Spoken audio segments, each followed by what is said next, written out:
মৌলিক কাজ হচ্ছে আলেম তৈরি করা। সে আলেম তৈরি করার জন্য যেভাবে স্টুডেন্টদেরকে গ্রুমিং করা দরকার, সেই গ্রুমিংয়েরও পর্যাপ্ত অভাব আমরা দেখতে পাই। আমাদের ফাজিল এবং কামিল যেই মাদ্রাসাগুলো আছে সেটার ভঙ্গুরতা আমরা দেখতে পাই। একাডেমিক এনভায়রনমেন্ট নাই, গবেষণার পরিবেশ নাই।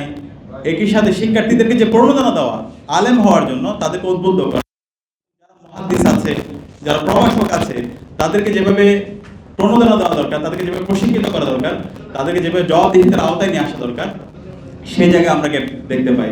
একই সাথে তাদেরকে ভাষাগত জায়গায় তাদেরকে দক্ষ করে তোলা, সেটা আরবি, ইংরেজি, বাংলা, সব জায়গায় সেই জায়গায় যথাযথ প্রশিক্ষণের আমরা অভাব দেখতে পাই। তো এগুলোর মূল সমস্যা হচ্ছে আমাদের পরিকল্পনার অভাব। আমাদের শিক্ষা ব্যবস্থায় এটাকে আমরা সে আগের যে শিক্ষা ব্যবস্থা সেই অবস্থায় রেখে দিয়েছি, এবং আগের যে শিক্ষা ব্যবস্থা, মাদ্রাসা শিক্ষা ব্যবস্থাকে যেভাবে ফ্রেমিং করা হয়েছে, যেভাবে আদায় করা হয়েছে, সে অবস্থা থেকে কিছু চেষ্টা চলমান আছে, কিন্তু এইভাবে হবে।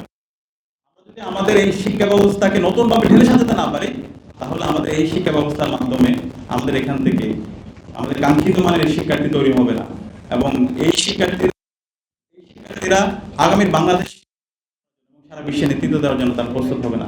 তো সেই কারণে আমাদের আহ্বান থাকবে, আমাদের এই মাদ্রাসা শিক্ষা ব্যবস্থাকে, একজন মাদ্রাসা শিক্ষার্থী সে সব কিছুর তার মধ্যে একটা হোলিস্টিক নলেজ তৈরি হবে।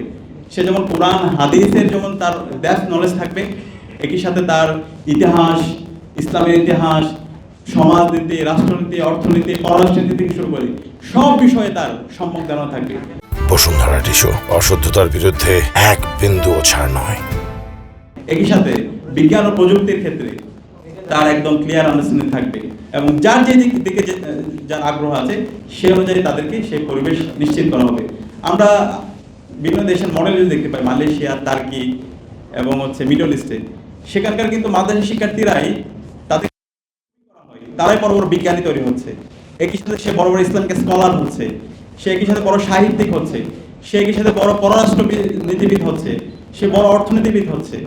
বাংলাদেশের মাদ্রাসায় যে শিক্ষার্থী আছে তাদের মধ্যে যে সম্ভাবনা আছে, সেই সম্ভাবনাকে কাজে লাগিয়ে মাদ্রাসা শিক্ষার্থীরাই তাদের মাধ্যমে আমরা আগামীর বাংলাদেশের তাদের বড় বড় তাদের সম্ভাবনাকে কাজে লাগিয়ে বাংলাদেশের নেতৃত্ব আমরা বের করতে পারবো।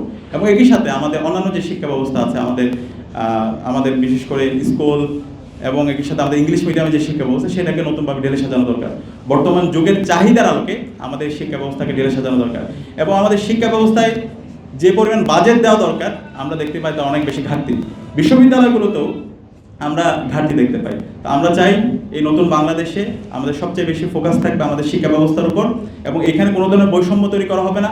একজন মাদ্রাসা শিক্ষার্থী তার ন্যায্য অধিকার পাবে, তার মেরিটোরিয়াসের ভিত্তিতে, তার মেধার ভিত্তিতে সে যেখানে যাওয়ার যোগ্য সেখানে তাকে যাওয়ার সুযোগ করে দেওয়া হবে।